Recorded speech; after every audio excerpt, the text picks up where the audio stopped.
सिरसा की ऐसे पावन भूमि पे आप सबने मेरी राम राम। नाथ संप्रदाय के बहुत सिद्ध योगी बाबा सरसाई नाथ की कृपा भूमि के तौर पर विख्यात गुरु नानक देव जी, गुरु गोविंद सिंह जी तथा साहबजादे अजीत सिंह की पावन स्मृतियों को सहेजने वाली इस पुण्य धरा को कोटि कोटि नमन करता हूं। बोले सो निहाल, बोले सो निहाल। यह भूमि भारत की राजनीति के ताऊ कहे जाने वाले देवीलाल जी की भी कर्म भूमि रही है, जिन्होंने सिद्धांतों के लिए प्रधानमंत्री पद की कुर्सी को ठुकराया था। ऐसी पावन धरा को कोटि कोटि नमन करते हुए, जिस धरा ने महान किसान नेता ने सर छोटू राम जी को जन्म दिया, नमन करते हुए मैं आप सबका हृदय से स्वागत करता हूं। अभिनंदन जी, जिलाध्यक्ष श्रीमती नताशा सिहाग जी, जिलाध्यक्ष फतेहाबाद श्री बलदेव पुरोहा जी, और भाइयों आप सबका मैं हृदय से अभिनंदन करता हूं, स्वागत करता हूं। भाइयों, मैं बाबा गोरखनाथ की धरती से और मर्यादा पुरुषोत्तम प्रोग्राम की पावन जन्मभूमि से आपके बीच में यहाँ पर आया हूँ। भारत के यशस्वी प्रधानमंत्री और दुनिया के सबसे लोकप्रिय राजनेता मोदी जी का संदेशा लेकर के आया हूँ, और संदेशा ये लेके आया हूँ कि 4 चरणों के चुनाव पहले संपन्न हो गए थे, 5वां चरण चल रहा है, और अब पूरे देश के अंदर एक पहले 3 चरणों में, 4 चरणों में जो लहर थी, 5वें चरण में वो सुनामी बन चुकी है, मोदी की सुनामी पूरे देश के अंदर। और एक ही स्वर गूंज रहा है, चारों ओर एक ही नारा गूंज रहा है, और वह है कि फिर एक बार, फिर एक बार, तीसरी बार, तीसरी बार, अब की बार, अब की बार। जब हम 400 पार की बात करते हैं तो पहले भाइयों कांग्रेस को चक्कर आने लगता है, और चक्कर इसलिए आने लगता है क्योंकि 400 सीटों पर तो चुनाव ही नहीं लड़ रही है, तो जीतेगी कैसे। और इसीलिए तो मैं कह रहा हूं, जनता जनार्दन से जवाब देती है। क्या जवाब देती है? जवाब देती है कि जो राम को लाए हैं, जो राम को लाए हैं, पूरे देश से किया बात है, और मैंने विरासत विकास की अद्भुत संगम। अयोध्या में रामलला आ गए, और कांग्रेस को तो सत्ता की इतनी जल्दी थी कि करतारपुर साहब को ये बोल गई थी, और तो मोदी जी आए, तो मोदी जी ने आने के बाद करतारपुर कॉरिडोर के निर्माण के कार्यक्रम को भी आगे बढ़ाया। गुरु नानक देव की पावन धरा को भी भारत का हिस्सा बनाने का कार्य आगे बढ़ाया, और गुरु गोविंद सिंह जी महाराज के 4 साहबजादों ने, जिन्होंने सरहिंद के लिए अपने आप को बलिदान किया था, उनके नाम पर 26 दिसंबर की तिथि को वीर बाल दिवस के रूप में मनाने की घोषणा भी की है। इसलिए बहनों भाइयों, आज इसीलिए मैं आपके पास आया हूं कि पावन धरा तो मेरे लिए 2 प्रकार से महत्वपूर्ण है। गुरु नानक देव जी से लेकर के गुरु गोविंद सिंह जी के साहबजादों की पावन धरा के रूप में, और हमारे नाथ संप्रदाय के पवित्र संत बाबा सिरसाई नाथ जी के नाम पर, जिनके नाम पर इस सिरसा बसा हुआ है, इसलिए ये मेरे लिए एक पावन धरा है। इसको मैं कोटि कोटि नमन करता हूं, आप सबका अभिनंदन करता हूं, स्वागत करता हूं। बहनों भाइयों, आज देश बदल चुका है, हमारी पीढ़ी सौभाग्यशाली है। क्या नए भारत के नागरिक हैं, मोदी जी के नेतृत्व में कार्य कर रहे हैं, और जो दुनिया के लिए असंभव है, जो कांग्रेस के लिए असंभव था, वो मोदी जी ने संभव करके दिखा दिया, कर दिया ना।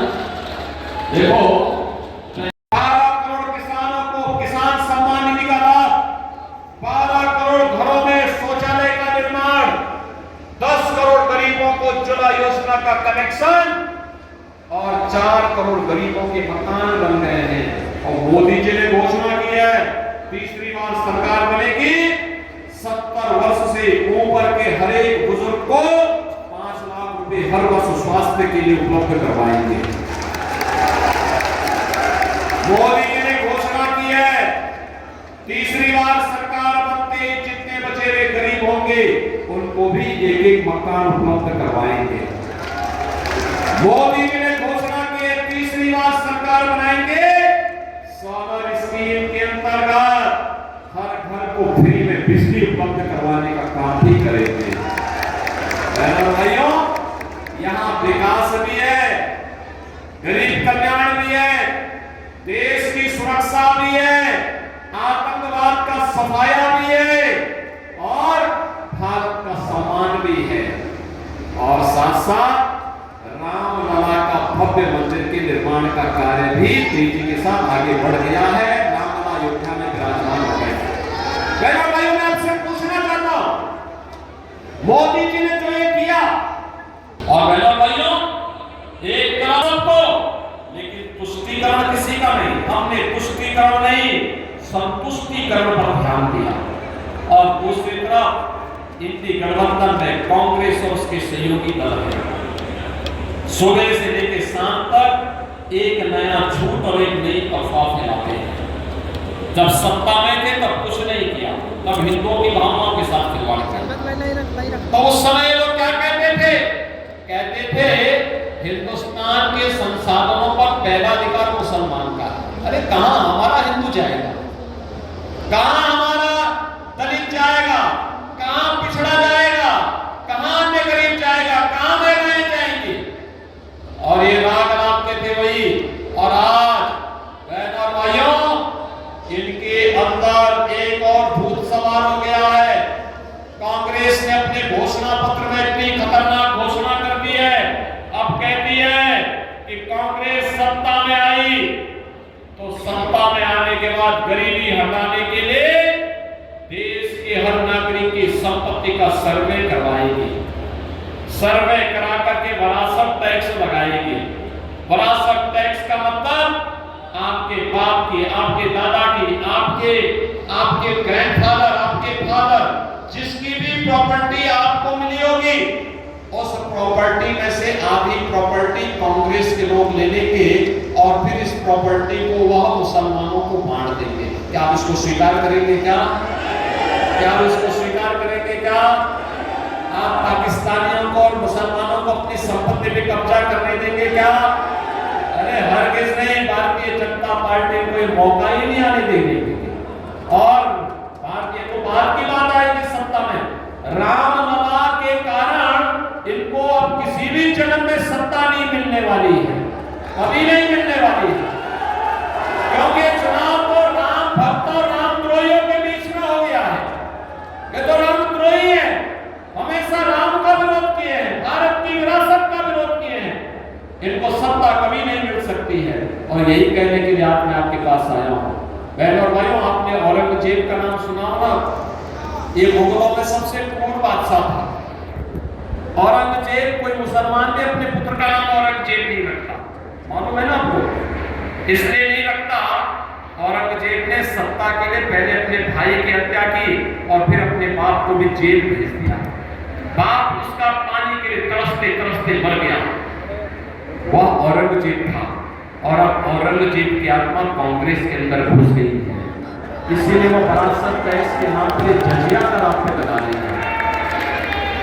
ये जजिया कर औरंगजेब ने ही भारत में लगाया था, कहा था कि या तो जजिया कर दो और नहीं तो मुसलमान बनो, और कांग्रेस भी यही करना चाहती है।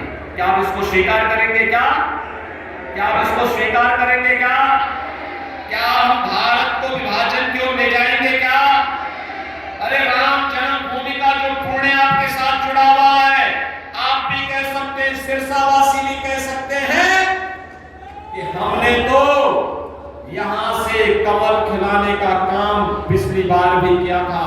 श्रीमती सुनीता दुग्गल को चुनाव जिता करके भेजा था, मोदी जी को प्रधानमंत्री हमने बनाया था।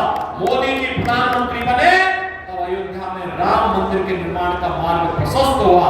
ये श्रेय तो आपके ऊपर गया, नेतृत्व तो मोदी जी का है, लेकिन श्रेय तो आपको जाता है, ये पुण्य आपको प्राप्त हुआ है। अंदर जो आवाज आ रही है, आवाज यही है, हर जवान से की आवाज है, और वो आवाज है जो राम को लाए हैं,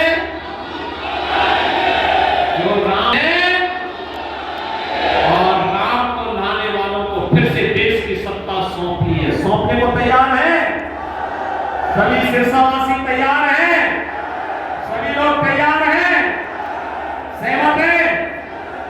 यहां से भारतीय जनता पार्टी के हमारे लोकप्रिय प्रत्याशी, युवा और जुझारू प्रत्याशी श्री अशोक तंवर चुनाव जीत करके जाएंगे। लेकिन बहनों और भाइयों, आपके पास 5 दिन का समय है। इन 5 दिनों में मोदी जी का संदेश घर घर पहुंचाएंगे। यह काम है। पहले मुझे बताओ, कितने लोग हैं जो कमल खिलाने के लिए अपने आप को 5 दिन का समय देंगे? पूरा सिरसा ही तैयार है। अब इसमें मेरी बात सुनो, 2 काम करना है। आपने मेरे सामने संकल्प लिया है 2 काम। एक, हर व्यक्ति को प्रतिदिन 5 घर जाना है, उस परिवार के हर एक सदस्य से मिलकर के उससे कहना है, 18 वर्ष से हर वयस्क मतदाता को बोलना है कि देखो, आत्मनिर्भर और विकसित भारत के लिए हमें मोदी जी को फिर से प्रधानमंत्री बनाना है। मोदी जी को प्रधानमंत्री बनाना है, इसके लिए कमल खिलाना है। और से अशोक तंवर जब यहाँ से चुनाव जीत करके जाएंगे तो मोदी जी 400 पार के लक्ष्य के साथ जाएंगे। तो बहनों भाइयों, सारी समस्याओं का समाधान करेंगे, जाएंगे। 5 दिन में 25 घर, और चुनाव के दिन उन 25 घरों को